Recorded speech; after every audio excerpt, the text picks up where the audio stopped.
کۆکردنەوەی گەنم بەشێکی گرنگی ئابووری و کشت و کاڵی با دەتوانین بڵین تەواوی وڵاتانە. ئێستا وەرزی کۆکردنەوەی بەرهەم و ڕەنج و ماندووبوونی جوتیارانە لە زۆربەی ناوچەکانی تری هەرێمی کوردستانە تەوەرەکانی تری بەرنامەکەماندا بەسمان لێوە کرد کا دەرگای سایلۆکان بەڕووی جوتیاراندا کرا بۆی بتوان ئەو بڕەگەنمەی کە لەم ساڵدا بەرهەمیانەوە بتوانن لە سایلۆکان لیان وەربگیرێت و لیان بکڕێتەوە. بەڵام لە مەخموور و ناوچەکانی دەوروبری تا ئێستا دەرگای ئەو سایلۆانە لەوێ نەکراوەوە و گەنم لە جوتیاران وەرنەگیراوە. جایمە بۆ قسە و باسی زیاتر لەسەر ئەوەی بۆچی تا ئێستا دەرگای سایلۆ بەڕووی جوتیاراندا نەکراوەوە بۆ ئەو بڕەگەنمەی کە لیان وەرگیراوە ئایا تا چەند زەرمەند بوون لەم بارەوە قسە و باسەکانمان لەگەڵ غازی فەیسەڵ جوتیار و هەروەها کەسێکی ئەو ناوچەی دەکەین بزانین بۆچی تا ئێستا گەنم لەو جوتیارانەی ئەوێ وەرنەگیراوە. کا غازی سڵاو لێبێ بەیانیت باش سوپاس بۆی کە ڕاستەخۆ لەولێرەوە لەگەڵمانایی پێمان بڵێ بۆچی تا ئێستا گەنم لە جوتیارانی مەخموور و هەروە ناوچەکانی دەوروبەری وەرنەگیراوە. سڵاو بەیانی بەڕێستان و بینەرانی بەڕێز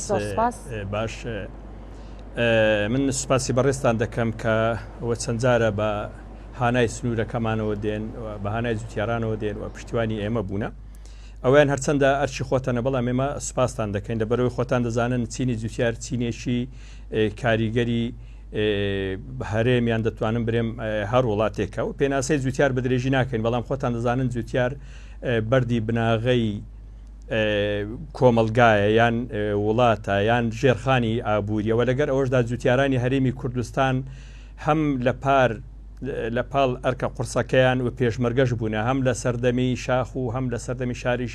دەنگدەر و پشتیوانی پەرلەمان و حکوومەت بوونە بەڵام بەداخەوە لە هەرێمی کوردستان دەتوانم برێم لە عێراق بەگشتی و لە هەرێمی کوردستان بە تایبەتی کەم پشتیوانی جوتیار کرایەوە بە تایبەتتر لە سنووری مادەی 140 ئێمە کۆمەڵێ کێشەی بۆ ماوەییمان هەن ئەو کێشانەی کە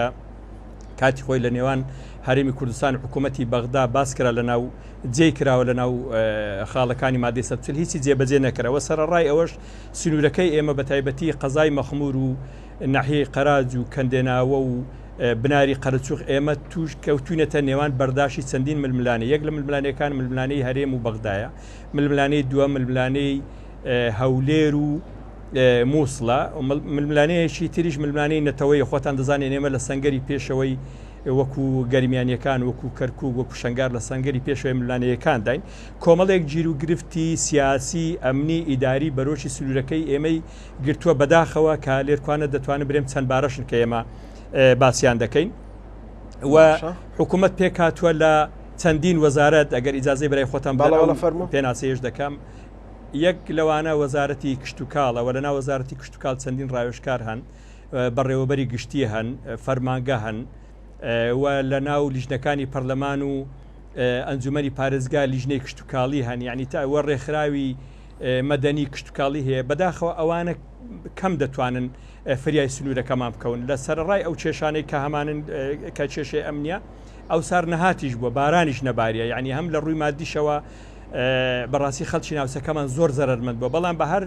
حاڵ جوتیارانی ناوچەکە لە ڕێگەی ئاو و بیر و مڕەشا بە دەست و مستی خۆیان بە دەست و بازووی خۆیان توانیتیان گەنم پێ بگەێنن وە گەنمی بابرین بە بیر چاندنیان بە مڕەشە مەسرفێکی یەکزار زۆری دەوێت سەرڕای ئەو ژیر و گرفتانەی کە باسمان کرد هەم لە ڕووی سیاسی هەم خۆتان دەزان لە سنوورەکانی ئێمە گروپی تیرۆریستی داعشن سەرڕای ئەوە چەندین مەسرفیان کردی هەموو بە قەرد و قۆڵە بەو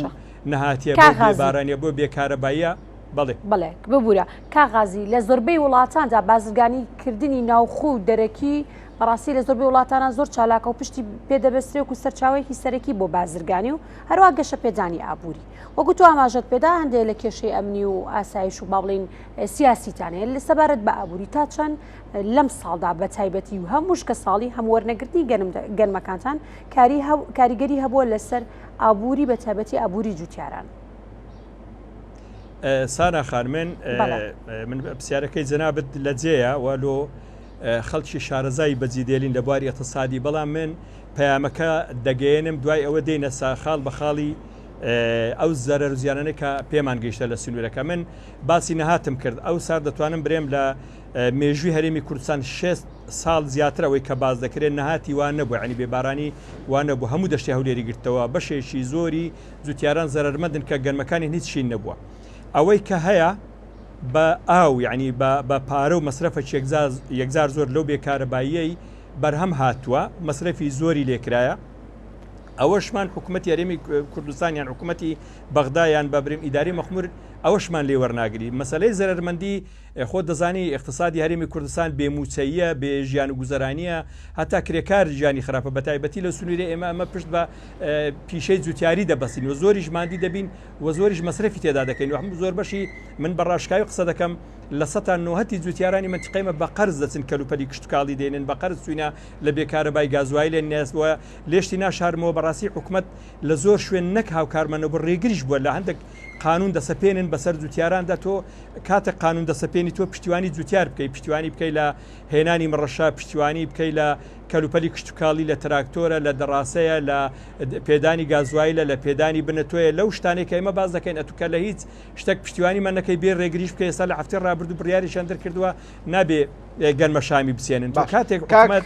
دەرین حکوومەت کە دەرین کاغازی بابینەوە سەر بابەتی گەنمەکە و وەرگرتنی گەنمەکە یعنی ئێوە لە ناوچەیەکان کە کێشەی زۆرتان هەیە هەم کێشەی سیاسی ئەتوانین کێشەی جیۆپۆلۆتی کێشەی زەوی و زار هەمووان بابەتانە ڕووی لە ئێوە کردووە بەڵام ئێستا ئەو گرفتەی کە هەتانێ ینی ئەگەر ئەم گەنمانە وەرنەگیرێن لێتان ئەگەر دەرگای سایلۆکان نەکرێنەوە ترسی خراپبوونی ئەم گەنمە هەیە ترسی ئەوە هەیە کە ئەم گەنمە بە کەڵک نێت کە سوودی لێوەربژیرێ کاک کۆچار لە وەڵامی پرسیاری یەکەممان دەگەڕێن بەشێکی زۆری بەزی دێرن و بەرخاتری کاتەکە و لە بەرخاتری جەنابتانەوەی کە پرسیاری جەنابتە ئێمە لە هەموو وڵاتان و بەتایبەتی لە هەرێمی کوردستان و لە بەغدا هەموو ساڵانە لە مانجی چارڕا وەزارەتی کشتتوکاڵیان وەزارەتی زراعی بەغدایان بەڕێوەبەرایەتی کشتتوکاڵیەکانی هەموو قەزا و ناحیە و پارێزگاکان ئامادەکاری دەکەن وەرگرتنی گەنم ناو دەنووسن لە گوندەکان لیجان پێک دێ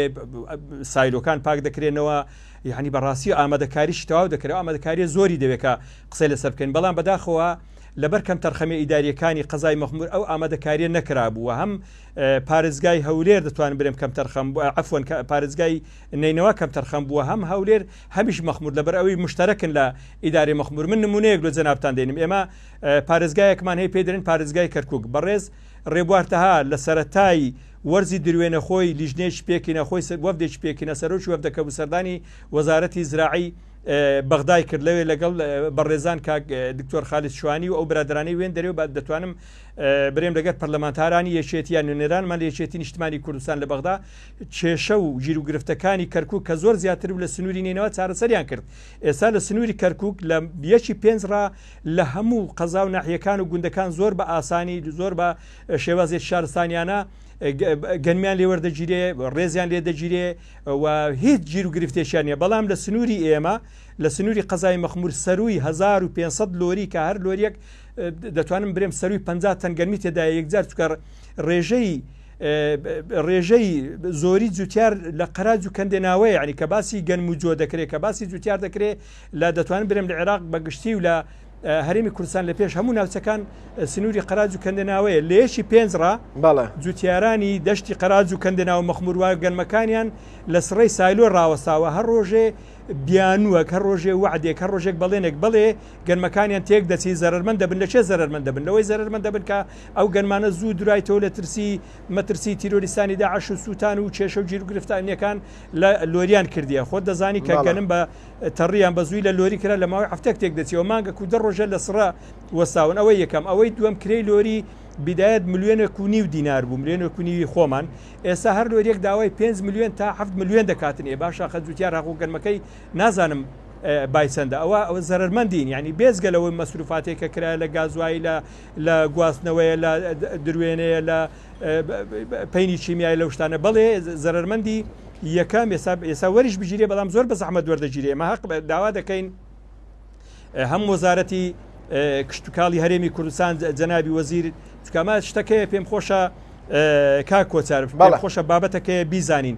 زۆر بە کورتی من زۆر بە کورتی ئەو لایەنانەی کە معنین بە ئیشوکاری جوتیاری وەزارەتی کشتتوکاڵ لە ڕێکخراوەکانە لیژنەکانی پەرلەمانە یعنی خۆدزینەوەیەکێ لە بابەتی منتیقەی مەخمور ئێمە لە حکوومەتی بەغدا شەریکین بە هەموو نوعەک شەریکین و لە هەرێمی کوردستان خۆمان دەنگمان پێداوە لە بەغدا دەستمان بە یاسا بە دەستورەکەی داوە نوێنەرمان هەن تەنسیق هەیە یعنی ئەو حکوومەتانە خۆوانە ئەمە داواکاریمان لە ئەمریکا و لە وڵاتانی دەرونی من ناو خۆمان کێشەکانمان چارەسەر ناکرێ لە ناو خۆمان وەزارەتی کشتکاڵی هەرێمی کوردستان بەهانامان